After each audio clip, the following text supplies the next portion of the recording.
Assalamualaikum warahmatullahi wabarakatuh. Perkenalkan, saya Miftahur Rahmah. Dari Tadris IPA kelas 6B, saya akan mempresentasikan materi saya yang berjudul Awal Evolusi Atmosfer dan Lapisan Atmosfer. Awal evolusi atmosfer.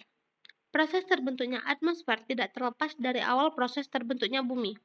Awal pembentukan bumi diperkirakan dalam bentuk massa batuan yang dikelilingi gas dan tidak mengandung air.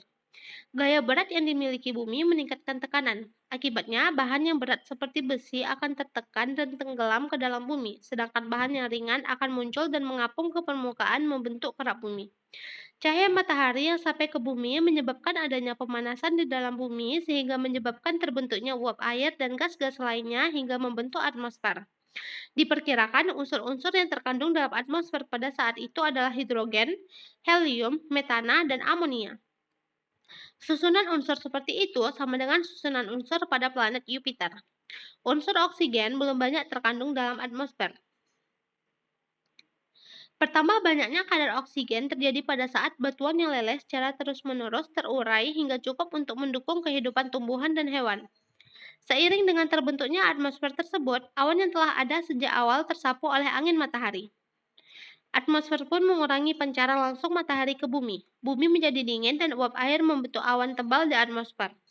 Perlahan-lahan dan dalam kurun waktu jutaan tahun, akhirnya awan tersebut mendingin, uap air mengembun, selanjutnya menjadi hujan yang sangat lebat hingga membanjiri bumi dan mendinginkan batuan di permukaan bumi.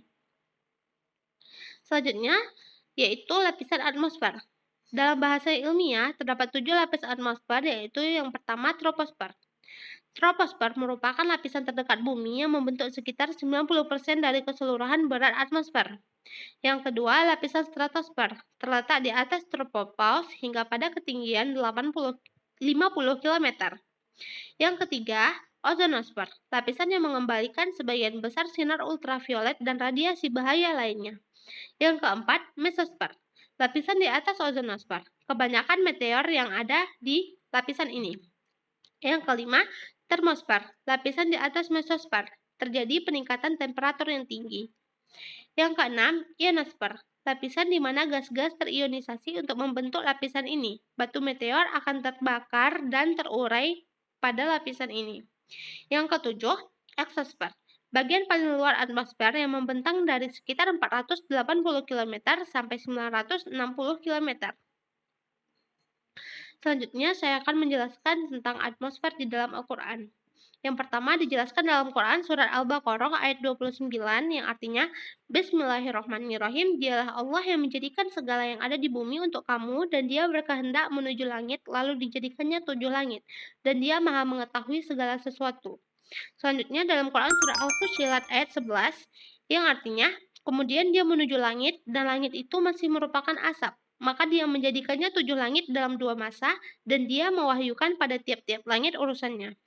Nah, dalam 2 ayat tersebut, kata langit yang kerap kali muncul di banyak ayat dalam Al-Quran digunakan untuk mengacu pada langit bumi dan juga keseluruhan alam semesta.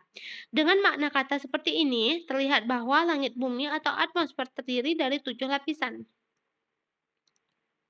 Keajaiban penting lain dalam hal ini disebutkan dalam Quran surah Al-Fussilat ayat ke-12 yang artinya, dia mewahyukan pada tiap-tiap langit urusannya. Dengan kata lain, Allah dalam ayat ini menyatakan bahwa dia memberikan kepada setiap langit tugas atau fungsinya masing-masing. Pada slide ini dapat kita lihat gambar-gambar dan tugas atau fungsi-fungsi dari lapisan-lapisan atmosfer. Selanjutnya, tidakkah mereka memperhatikan burung-burung yang dimudahkan terbang di angkasa bebas? Tidak ada yang menahannya selain daripada Allah. Sesungguhnya, pada yang demikian itu benar-benar terdapat tanda-tanda kebesaran Rob bagi orang-orang yang beriman. Ini merupakan Quran Surat An-Nahl ayat 79.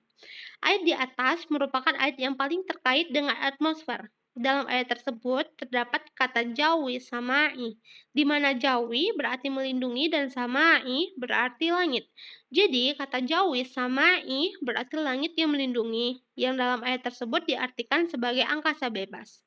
Kata burung yang digunakan dalam ayat di atas menunjukkan bahwa angkasa tersebut adalah batas tertinggi adanya kehidupan, sebab burung tidak dapat terbang lebih tinggi dari jawis samai. Kata ini juga diartikan sebagai ghilaful ardil hawai atau penutup bumi yang masih terdapat hawa atau udara yang digunakan untuk bernapas, yaitu oksigen.